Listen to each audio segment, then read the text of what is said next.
is one of our assistants. He's been, collecting the DR forms and so on. He will just narrate what happened, I guess, last night and here as of this morning. Okay. So just gather some energy and we talk to the media.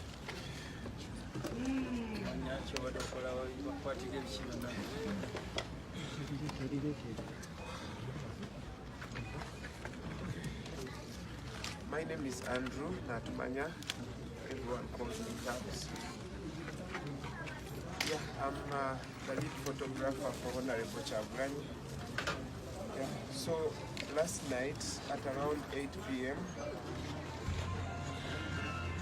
I was going to meet Gordon to deliver to him DR forms for Usoga sub-region that I had gathered from our contacts in Usoga sub-region. The boot of our car was full with DR forms. I did not count how many they were. So I got in touch with Gordon. We agreed to meet at a specific location. So I drove towards that location, and at a certain point I parked to meet Gordon after realizing, after seeing the car that he had told me he was in. So he drove ahead and directed me to follow him to where he was parking. So immediately when I parked the car, in a very short while, the whole entire car was surrounded with armed people. They weren't in uniform. They coached all their guns and ordered me to move out.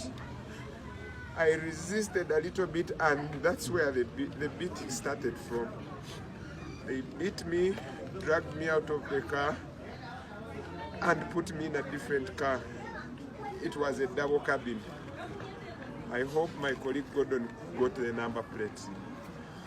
So inside the car, they made sure they bent us and started beating us and put us under the seat. Our heads were pointed under the seats, and they drove us at a very fast speed. After I think like 30 minutes or so, they parked and got us out of the car. That's when we realized we were at Chira Road Police. There, in a short while, our cars were driven into the station also, and it didn't take even 10 minutes. They came, handcuffed us together, checked the cars. They made sure they did not touch the boot. So they got some DR forms, put them on us, and took pictures while we were handcuffed with the DR forms inside Gordon's car. So later, a gentleman came and told them, separate them. They removed the handcuffs from me and handcuffed Gordon, put me on other handcuffs, covered my head, put me in the car and drove off. I cannot know where they drove to, but they really drove for a long time, maybe an hour or so. At a certain point they stopped, pulled me out of the car and led me to somewhere I cannot know. There they were really beating me seriously and asking me what I have to discuss with Bobby Wine every time we talk on phone. I told them I don't usually talk to Bobby Wine unless he's calling me that we go and for events or campaigns. And I told them my accreditation was refused, was denied, so I could not film Bobby Wine anymore. But they insisted and said, even today, meaning yesterday, you have been talking to Bobby Wine and the wife. At that point, one of the gentlemen said he is not going to talk.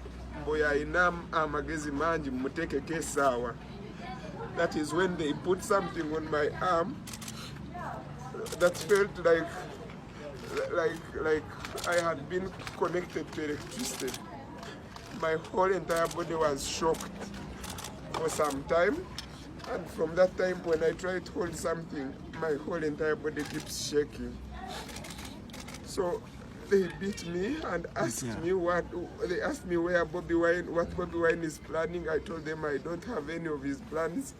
Told them my only role is to take photos. They asked me where I put the photos that I collect. I told them I give them to Bobby Wine.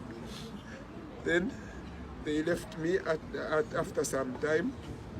They handcuffed me. They shifted the handcuffs and put them at the back.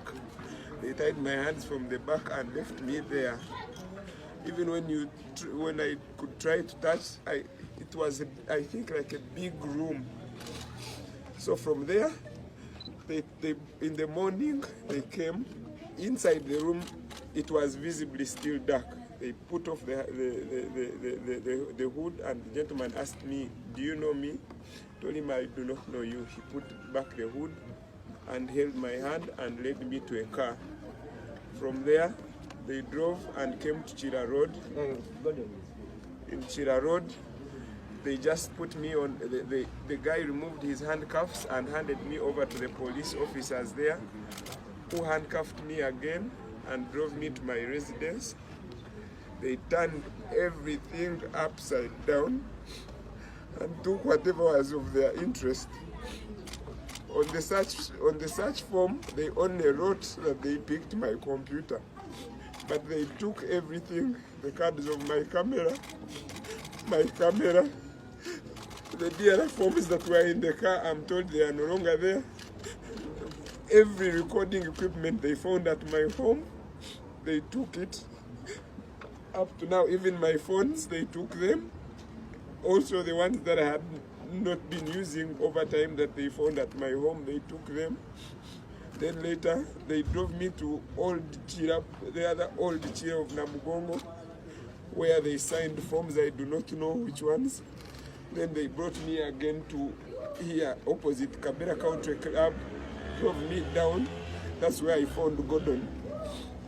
They just, when I reached, they told me to sit and record a statement. I recorded my statement, and another gentleman came in with bond forms and told me, sign here. Also, Gordon had been given his and he signed. Then from there they drove us to Chira Road. From Chira Road police, they didn't even take us into the police station inside. They just told us, pick your cars and go. So we came with Gordon. I could hardly drive, but I drove at a very slow speed to there.